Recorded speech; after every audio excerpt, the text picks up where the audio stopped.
بسم اللہ الرحمن الرحیم۔ السلام علیکم۔ نبی کریم صلی اللہ علیہ وسلم کی سیرت کے حوالے سے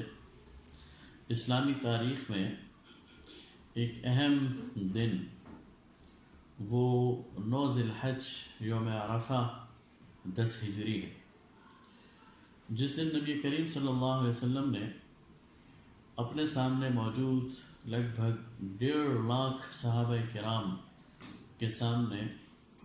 اپنے پہلے اور آخری حج کا خطبہ ارشاد فرمایا تھا۔ عیسوی تاریخ کے مطابق مارچ 632 عیسوی کا یہ واقعہ ہے، اور اسلامی تاریخ میں حجۃ الوداع کو ایک بہت اہمیت کا مقام حاصل ہے۔ آج ہر طرف انسانی حقوق کی بات کی جاتی ہے، اور خاص طور پر اقوام متحدہ کا جو منشور ہے انسانی حقوق کا، جو 10 دسمبر 1948 کو پیش کیا گیا، اس کو ہائی لائٹ کیا جاتا ہے اور اس کو انسانی تاریخ کا ایک مائل سٹون قرار دیا جاتا ہے، اور یہ کہا جاتا ہے کہ انسانی تاریخ میں یہ 10 دسمبر 1948 کے دن بہت اہمیت کا حامل ہے، جس میں انسانوں کی حقیقی آزادی کا اعلان کیا گیا اور انسانوں کے حقوق کی بات کی گئی۔ مغرب کا جو یہ تصور ہے انسانی حقوق کا، اس کی بیک گراؤنڈ پر اگر جایا جائے تو ہمیں 3 ڈاکومنٹس ملتے ہیں، 3 دستاویزات ملتی ہیں جن کو بہت اہمیت حاصل ہے۔ سب سے قدیم دستاویز جو اس سلسلے میں ہمیں ملتی ہے وہ 1215 کی ہے۔ جون 1215 میں برطانیہ کے اندر بادشاہ کے خلاف وہاں کے کسان اکٹھے ہوئے اور انہوں نے بادشاہ سے مذاکرات کر کے ایک میگنا کارٹا کی صورت میں ایک دستاویز پر دستخط کرائے، جس کے نتیجے میں کسانوں کو چند حقوق حاصل ہوئے۔ اس کو برطانوی تاریخ اور مغربی تاریخ میں ایک مائل سٹون قرار دیا جاتا ہے، اور کہا جاتا ہے کہ میگنا کارٹا جو ہے وہ انسانی حقوق کی طرف پہلا قدم تھا۔ اس کے 500 سال بعد فرانس کے اندر 1789 میں ڈکلیریشن آف ہیومن رائٹس یا پٹیشن آف ہیومن رائٹس کے نام سے انسانی حقوق کا ایک اعلان فرانس کے اندر کیا گیا، اور اس نوشتہ اور اس قرارداد کی 17 دفعات ہیں، جس میں کہا گیا کہ انسان بنیادی طور پر آزاد ہے اور اس کو غلام نہیں بنایا جا سکتا۔ اس کے 2 سال بعد 1791 میں 1791 میں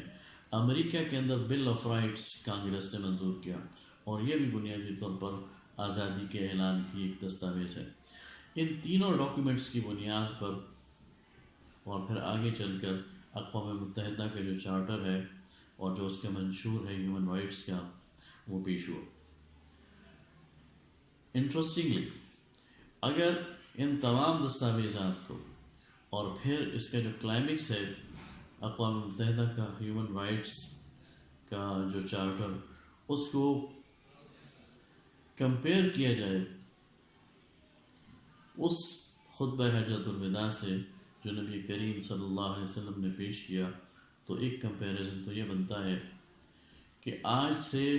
1400 سال پہلے 632 عیسوی میں 10 ہجری کو نبی کریم صلی اللہ علیہ وسلم نے جو خطبہ پیش کیا، اس کے اندر 48 دفعات ہیں، اور وہ ایک بڑا کمپریہنسو خطبہ ہے جو انسانی حقوق کے تمام شعبوں کو اور تمام پہلوؤں کا احاطہ کرتا ہے۔ اس پر ایک بڑی زبردست تحقیق کراچی یونیورسٹی کے پروفیسر ڈاکٹر نثار احمد صاحب نے خطبہ حجۃ الوداع کے نام سے کی۔ اگر دیکھا جائے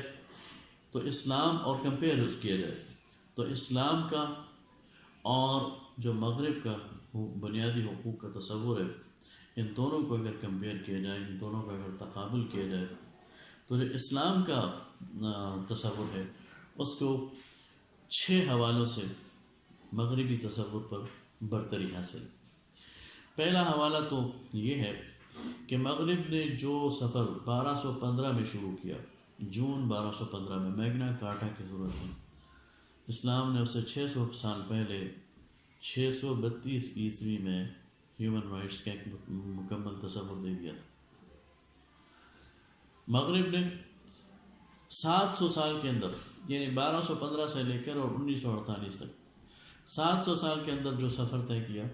اس میں لاکھوں جانوں کا ضیاع ہوا، 2 عظیم جنگیں ہوئیں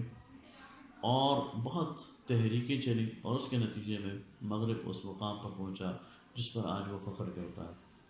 لیکن اس سے ٹھیک 1400 سال پہلے اسلام نے محض 10 سال کی جد و جہد کے بعد یہ سارا بنیادی انسانی حقوق کا ایک چارٹر دیا، جس میں قطرہ خون بھی نہیں بہا، انسانوں کو کوئی بہت بڑی تحریک بھی نہیں چلانی پڑی، اور جس میں انسانوں کو کوئی بہت بڑا کوئی قربانی نہیں دینی پڑی، بلکہ اللہ تعالیٰ کی طرف سے اور اللہ کے رسول صلی اللہ علیہ وسلم کی طرف سے ایک رحمت اور ایک نعمت کے طور پر یہ انعام ہے۔ اسلام کی تیسری برتری یہ ہے کہ مغرب نے جو حقوق خواتین کو گزشتہ صدی میں دیے، گزشتہ صدی میں مغرب نے خاتون کو جائیداد خریدنے کا حق دیا، جائیداد کی ملکیت کا حق دیا، اپنی جائیداد فروخت کرنے کا حق دیا اور ووٹ کا حق دیا۔ اسلام نے یہ تمام حقوق خواتین کو 1400 سال پہلے دیے۔ خاتون کے پاس حق ملکیت تھا، حق تصرف تھا، اور اس کا حق مشاورت بھی تھا۔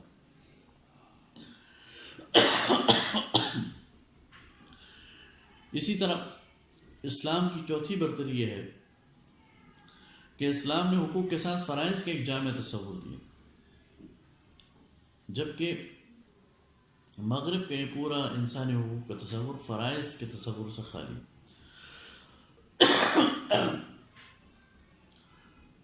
پانچویں بات یہ ہے کہ مغرب کا تصور یہ ناقص ہے، اس کے مقابلے میں اسلام نے ایک وسیع تر انسانی حقوق کا تصور دیا۔ مثال کے طور پر مغرب کے تصور انسانی حقوق میں قانون وراثت کا ذکر نہیں، جبکہ اسلام نے آج سے 1400 سال پہلے ایک مکمل قانون وراثت انسانیت کو عطا کی۔ اور چھٹی بات اور قول فیصل یہ ہے کہ مغرب کا یہ چارٹر یہ محض خوشنما الفاظ ہے۔ آج ہم پوری دنیا میں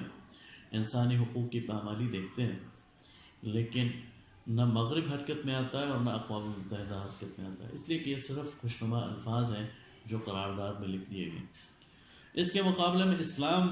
نے جو بنیادی انسانی حقوق کا تصور دیا، اس کے پیچھے ایک پورا اخلاقی نظام دیا، اس کے پیچھے عقیدہ آخرت کا تصور دیا، اور عقیدہ آخرت کے تصور کو ان بنیادی انسانی حقوق کی ادائیگی سے جوڑ دیا۔ اس کا نتیجہ یہ نکلا کہ لوگ اللہ کے ڈر سے اور اللہ کے سامنے جواب دہی کے احساس سے اس قابل ہوئے کہ انسانی حقوق کو ادا کرنا شروع کر دیا انہوں نے، اس لیے کہ اس کی جواب دہی اس دنیا میں نہیں ہونی بلکہ آخرت میں ہونی ہے۔ اس لیے بالکل سیفلی یہ کہا جا سکتا ہے کہ اسلام کا بنیادی انسانی حقوق کا جو تصور ہے وہ بہت بہتر ہے، مغرب کے تصور سے جامع ہے، کمپریہنسو ہے، قابل عمل ہے، اور اسلام نے اس پر عمل کر کے دکھایا ہے، اور اصل میں اسلام ہی نے انسانیت کو یہ تصور بھی دیا ہے اور یہ اعزاز بھی دیا ہے۔ وآخر دعوانا الحمدللہ رب العالمین۔